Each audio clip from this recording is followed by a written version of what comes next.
Hey guys, so I'm sitting outside on my swing on the back in the backyard. And this is a weird recording situation because you can't really see anything, but when I just try to record the audio and then try to edit it, like I lose the motivation to actually post the video. So I'm just gonna do it like this until I come up with a better system or whatever. And there's gonna be, I guess there's gonna be some noises because I'm sitting in the backyard and it's summer, so people have stuff on or whatever. Anyways, so I was just watching, okay, we were watching the first Harry Potter movie.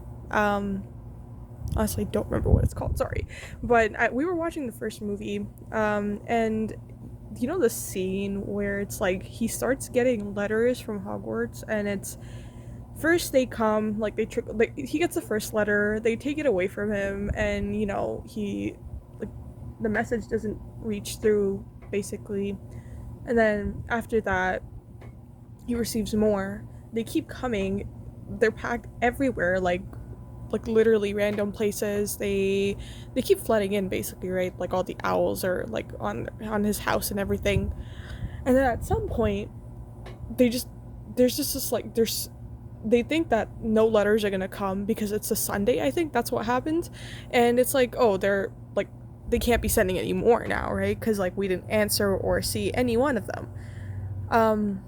Until that very day, it's like this whole rattling or like rumbling. Oh, if you're an Attack on Titan fan, please don't come for me. But this whole rumbling takes place, and there's like letters on letters on letters, and they're coming through every single corner of the house. There's just so many of them. The whole house is like literally just rattled. Like it looks like there's some earthquake going on, and like it's just so bad. The whole house is flooded with freaking letters, and the only thing that, like, the only option at this point that they ended up having was that they had to move to some isolated, like, God knows, tower, whatever that was, and they had to move because that's how traumatic that thing was, like that the event was. Like the letters just would not stop, and they tried to stop them, and then they flooded the whole house. Like there was nothing they could do about it. And I was like, this is weird, but I was kind of just thinking about it, and I'm like, this is exactly how it looks and feels like when like life is trying to take you somewhere, but you've like derailed, or like, I know, okay, some people, like, it's not necessarily a derailment just because like you're taking a different path, there's no coincidences per se, but like it's not like, that's not what you were like, that's not your purpose. Or maybe not purpose, like purpose is like not a very nice thing to put, like, way to put it, but maybe destiny, or like the path that you're supposed to be taking, right? Like I do believe that everyone has a certain, like, maybe it's a very broad path, but like people do have like a path that they might have to be following. This is not really good wording, maybe I'll get clearer on that later, but this is exactly what it seems to feel like when you're supposed to be doing something else, but you keep like taking detours or whatever. And yeah, it's like you get like subtle, like, okay, let's just take an example, like let's just take whatever, we'll take my example, but it's like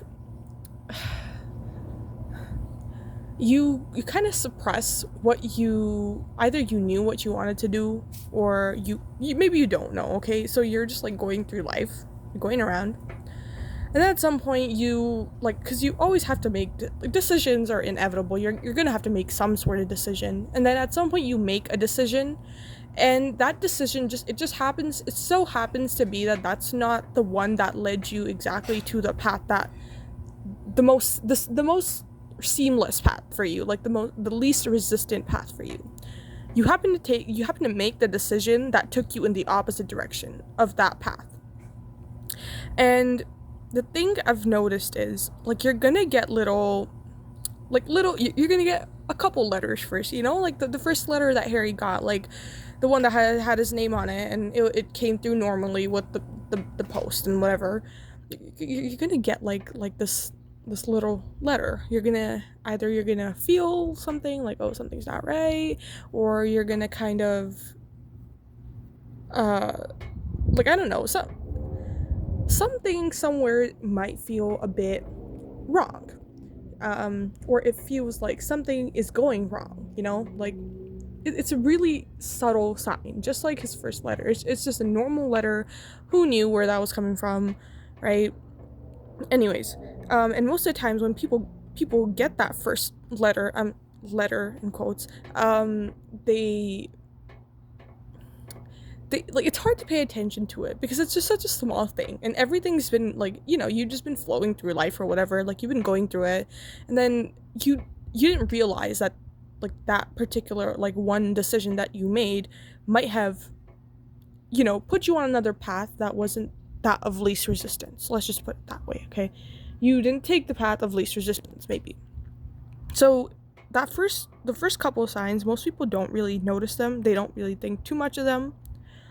But then after that, it starts like progressively getting like more letters start coming, essentially. Like more stuff starts, like either it starts falling apart or you start feeling like wrong about it. Okay? It's just like every little thing around you starts feeling like it's signaling that something is going wrong. Just like the Dursleys found letters from everywhere. Like they were literally everywhere. I haven't read the books, okay, but I've watched the movies, and like there's so many scenes. Like, come on, like one of these scenes, I think there's this part where she cracks open an egg, and then there's letters in the egg. Like that's how, you know, it's just everywhere. And I think that can start. That's the next stage. You get more reminders. You get more, you know, like wake up. you're not supposed to be here, basically, right? Or, you know, like this is you're not on the path of least resistance for yourself, I guess. And that's when like stuff just starts, like I think that could personally, that's shown up as like, oh, not feeling like motivated enough to be doing what I've always been doing, or, you know, just like random like things that happen that just kind of make you feel like off. That's the only way. Like you'd probably feel it in your gut or somewhere in your body. You're bound to feel like, oh, something's not sitting right. Like it's just it's a feeling. I feel like most people do know it, but we're just really trained to ignore that particular feeling. But it exists. And what I've also noticed is that if this thing really is like, you know, if there's so much resistance on this path, chances are you're going to be presented with that same choice again. Like you probably get a second or third chance to make that same choice. And that's happened to me. Like I think I've had the opportunity, literally the chance, to make this choice at least 3 times. At least 3 times I could have chosen the right path. But I, you know, like for whatever reason, you don't end up making the right choice, right? It's just like, or not the right choice, but you just don't end up like choosing the path of least resistance. You don't change the choice you made, despite all the signs that you're like, oh, it feels kind of off. And that's kind of what happens like in the movie too, right? Like there's so many letters and he could not open one. He literally wasn't able to open even one of them. He wasn't able to read like any of them. So many letters, so many came through, but the message did not get sent across, basically. And that's kind of how it ends up playing out. Like, you know, you get these signs, you feel a bit iffy, maybe certain, like, you know, like maybe little things start going wrong or feeling wrong. Maybe you're allowed to make the choice again. Like you have the opportunity, like, and here's the thing, this is me realizing that this happens in retrospect, right? I can look back and see like, oh, I had the chance to make this choice 3 whole freaking times at the least. At the least. But I still made the same choice over and over again. And I think that's what happens to people too. It's like you you have the chance to make the choice again, but you just don't realize that the reason it's coming up might be because you need to make a different choice. Um that's like the secondary stage. And then like maybe this is the final stage. Okay? Like I don't know. I think like if you're in the thick of it, I think it's hard to tell. But the last stage is the whole, the letters flooding the house. Like the message, there's this realization like from the universe or God, like I don't know, like whatever you believe in, or I don't know who's watching this, so whatever, like whatever I believe in, I guess. There's this, the realization that the message is not being received, despite all the signs, despite like things falling apart, like small things falling apart, and despite being presented with the same decision multiple times, the message has not been delivered. And so everything starts falling apart. Like everything starts falling apart. Like and I mean this in the nicest way possible, but like nothing stays the same. Like everything just has to fall apart because we weren't able to receive the message when they came in little packages. So then now they have to flood the whole house. Now they have to rattle the whole house. Now it has to feel like a goddamn earthquake, okay? And that's kind of like how it is, because the things that you found stability in your life, the stability that kept allowing you to get complacently make the same choice. I'm saying complacently because in the first round of messages, you probably kind of felt like, oh, something's a bit off. Like you get those little signs, they're really, really small signs, right?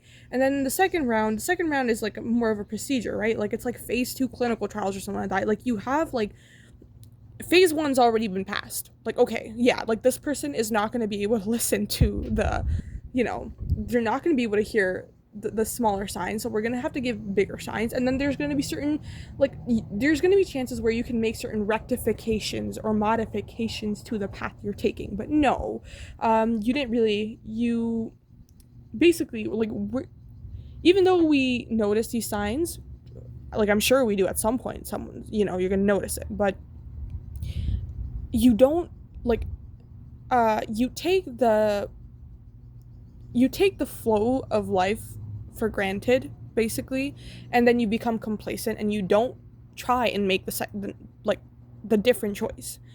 And because of that, like every structure in your life that's due to that complacency, owing to that complacency, has allowed you to feel stability in that resistance filled path, or like I'm gonna say the wrong path, okay? Like there's no wrong paths, I don't believe that, but like in that particular path is going to start falling apart.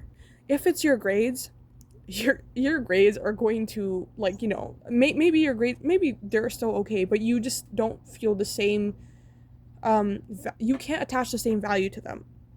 Maybe it's your job. Like you just, sometimes people lose their jobs. Sometimes you just don't feel good going there anymore, or like, there's just like, it's like it gets to a point where you can't just, live with it, basically. And people's perception of you, which has allowed you to keep maintaining this particular container to go down this route, will start to fall apart, because it's one of the things that's allowing you, or in some cases forcing you to stay in this lane. And your perception of yourself, which has allowed you, because here's the thing, the perception of yourself that you build when you're on this path, like when you're trying to continuously cover up yourself despite knowing that there's little signs, even no matter how small they are, chances are there's layers on top of what the real core of the individual is. So that stuff's also going to have to start falling apart. And all of that, like, it either gradually, or in some people it just happens in, like, it's just one huge explosion, like whatever it is. That's the letters flooding the damn house, guys. That is the letters flooding the damn house. And that's when you're like, oh, like, essentially, whatever the order of life is supposed to be, either, like, I don't know, like, what to call the exact force that kind of controls the order of life. So, like, but it's just like, okay, this person's is not taking the signs, can't get, the message isn't getting through, so the only option I have is to make sure that this particular system, which they're dwelling in, which they've made for themselves in whichever way it is, does not sustain anymore. Like, it's gotta break down. Otherwise, this person's just gonna keep existing in the same complacency, and they're not gonna be able to get back onto the path of their dharma. That's the word I was looking for. That's it, okay? Because there's no right or wrong paths. And I, like, I'm gonna get to that later, but to, like, this person is just not on the path that they're supposed to be, essentially, because that's not their dharma, basically. And so everything must fall apart. The house must rattle. You must change your location. Like, this is something, like, there has to be a dramatic change. And that is what, and, like, like, I'm drawing this parallel to the movie just because that's where it kind of struck, right? Like, I think I've had this particular idea or, like, this framework in my head before, but it's just when I watched this movie, I was like, oh, that's what this is. So after that whole house rumbling situation, letters flooding and everything took place, they ended up going to this crazy tower in the middle of nowhere.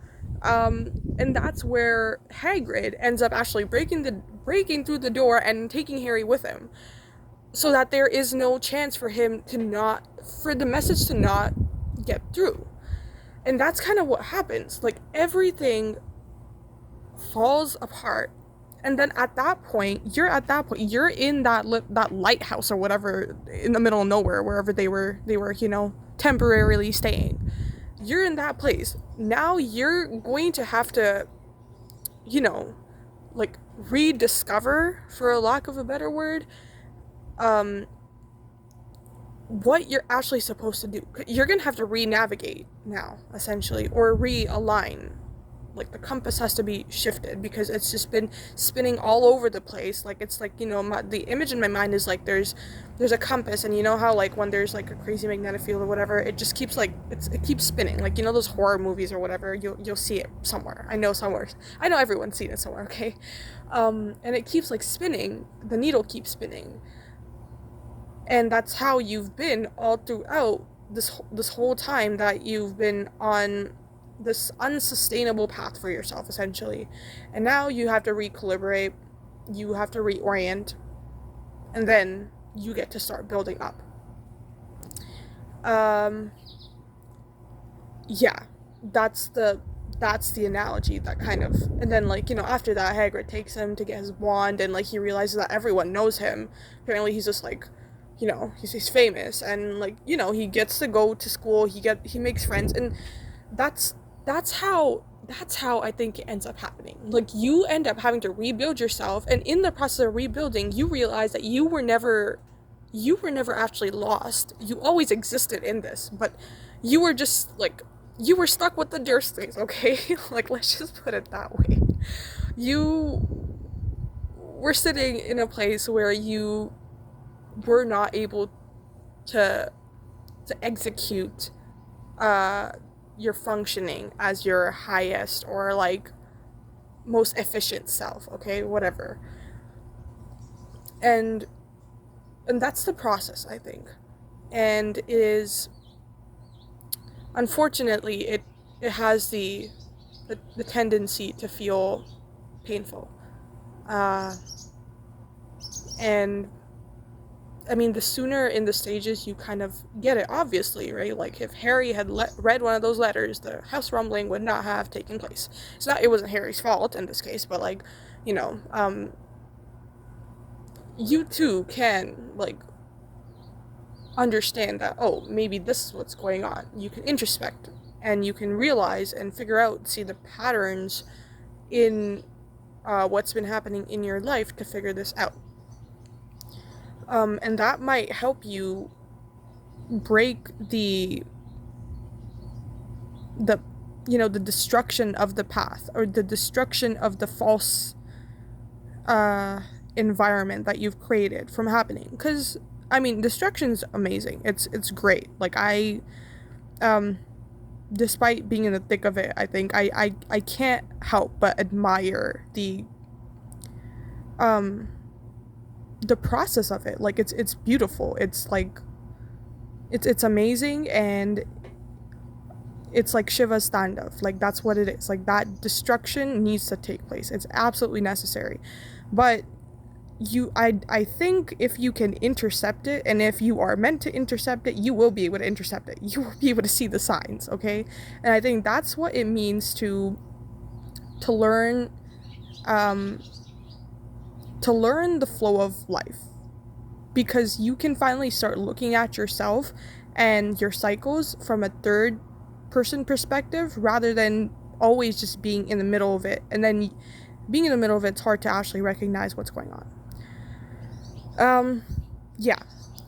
Also, the other thing, I don't want to discount the fact that that you going on the path that doesn't allow you to express your most efficient self, you know, you name it, whatever you want, if you understand what I'm trying to say. That's not necessarily a wrong thing. Because sometimes what happens is, had you not been on that path, you would not have been able to learn or unlearn the lessons that you had to. It builds a particular skill set, and you're gonna need that skill set in the resurrection, I guess. Like, if you know, like, after the whole, like, the rumbling, and then, like, you know, Harry's setting up his life in Hogwarts. I'm like obsessed with this analogy, but that you're probably gonna need that, and that's why I don't think it's something to be scared of. Even though, from personal experience, it feels very scary, and it has the potential to completely overhaul your nervous system and throw it off.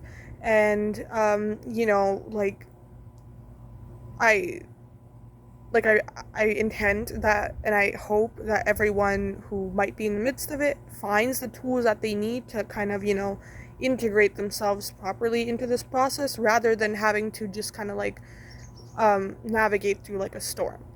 But I also believe that there's nothing wrong with this process of the rerouting, or, you know, like, taking the wrong path or whatever.